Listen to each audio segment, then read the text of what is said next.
వైజాగ్ లో కూడా బీచ్ చూస్తా ఒక ప్యాలెస్ కట్టుకుందాం అనేటువంటి ఒక సంకల్పంతో ముందుకు పోవడం అయితే జరిగింది. 500 కోట్ల రూపాయలు ప్రభుత్వ ధనాన్ని వెచ్చించి అక్కడ ఒక విలాసవంతమైన భవనం అయితే నిర్మించుకున్నాడు. అది అందరికి తెలిసిందే. అందులో తప్పే ఉంది, అది ఆర్ట్. మీకెందుకు ఏమి నిర్మించుకుంటే మీకెందుకు వచ్చింది నొప్పి? ఇప్పుడు మా వాడు 500 కోట్లు కాకంటే 1000 కోట్లు పెడతాడు.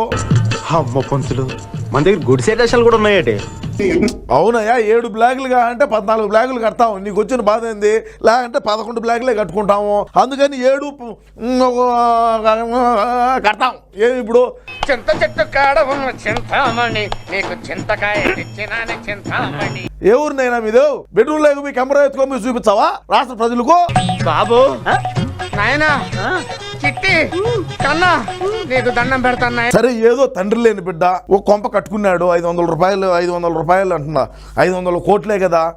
పిల్లాడిని చంపేస్తారా?